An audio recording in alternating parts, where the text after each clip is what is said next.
है दोस्तों, welcome back to my channel. फिर से हाजिर हूँ आप लोगों के सामने एक नया वीडियो लेकर। तो दोस्तों, इस तरह का जो रैम होता है जो हमारे शोरूम या गैरेज में लगा रहता है, इसका वायरिंग हम कैसे कर सकते हैं। जैसे ये रैम वालों ने रैम लगा के दे रखा है, इन्होंने 3 रैम लगा दिया है।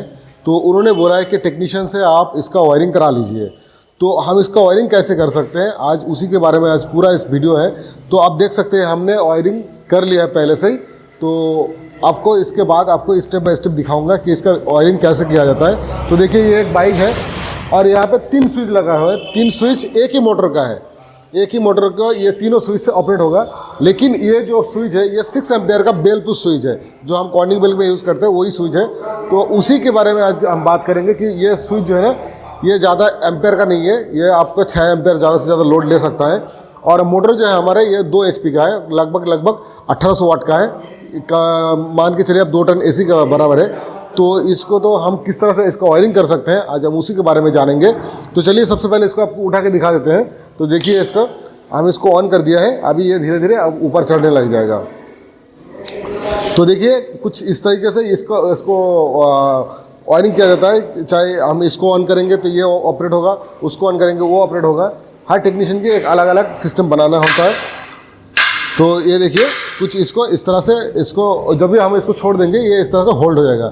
और इसका जो मोटर का सिस्टम है वो एक ही डायरेक्शन में चलता है, दूसरा डायरेक्शन में नहीं चलता है। जब इसको उतारना होता है, इसका ऑयल जो है लूज करना पड़ता है, तब जाके उतर जाता है। ठीक है, तो चलिए जगह पे हम 3 स्विच लगाएंगे। तीनों स्विच में ये मोटर जो हमारा एक ही होगा और तीनों स्विच से हमारे 3 रैम जो ऑपरेट होगा। तो आज उसी के बारे में हम बात करेंगे और किस तरह से इसका वायरिंग करते हैं, किस तरह से इसका कनेक्शन किया जाता है, आज हम वो देखने वाले हैं। और सबसे पहले दिखाते हैं इसके लिए हम क्या क्या सामान की ज़रूरत पड़ता है।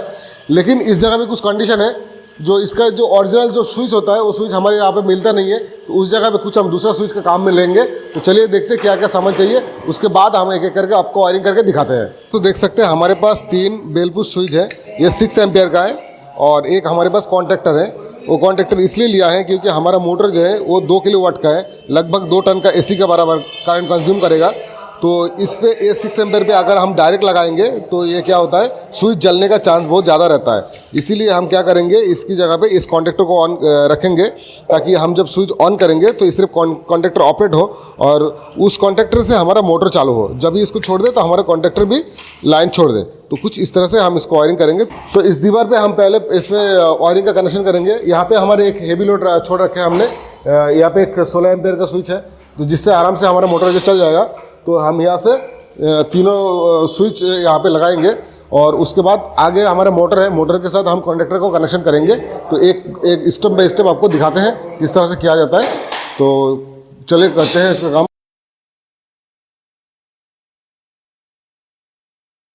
फाइनली दोस्तों, ये हमारा फेज वायर है जो हमारा स्विच बोर्ड से आ रहा है। ये सिर्फ हमारे कॉन्टैक्टर को ऑपरेट करने के लिए है। और ये जो है हमारा आउटगोइंग है, जो स्विच के नीचे वाले हिस्से में लगता है।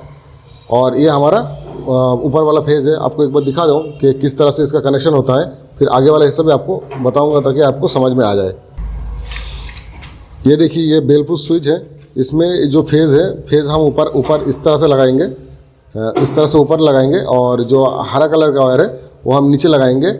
और ये जो 2 वायर आप देख रहे हैं, ये आका एक लाइट लगा हुआ है छोटा सा, इसको इंडिकेशन देने के लिए कि इसमें पावर सप्लाई है या नहीं।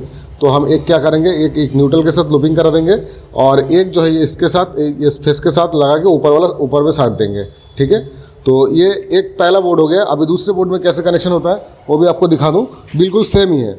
और ऐसे 3 वायर निकालना है, और ऐसे 3 वायर इसके साथ तीनों से लूपिंग करानी है और उसी से ऐसे आउटगोइंग करा देने हैं।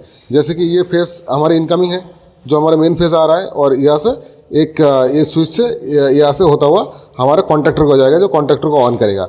ठीक है, तो कुछ इस तरह से तीनों स्विच का हमने कनेक्शन कर लिया है। तो आप देख सकते हैं तीनों का कनेक्शन हो चुका है। यहाँ पे एक बोर्ड भी लगा दिया है और तीनों एक कनेक्शन करके रखे हैं। और अभी इसको स्विच बोर्ड लगा कर तीनों को फिटिंग करेंगे, फिर उसके बाद आगे का काम करके आपको दिखाते हैं कॉन्टैक्टर के साथ किस तरह से कनेक्शन होता है। तो फाइनली दोस्तों देख सकते हैं यहाँ पे हमने सारे स्विच को पैरेलली कनेक्शन कर दिया है। तो ये जो हरे कलर का वायर दिख रहा है, ये हमारा आउटपुट लाइन है और ऊपर से हमारा फेज आ रहा है। तीनों को स्विच को सब पैरेलल में कनेक्शन कर दिया। देख सकते हैं आप लोग, कुछ इस तरह से देख सकते हैं, कुछ इस तरीके से हमने इसको सारे कनेक्शन कर दिया है। अभी हम देखते हैं हमारे कॉन्टैक्टर किस तरह से ऑन होता है।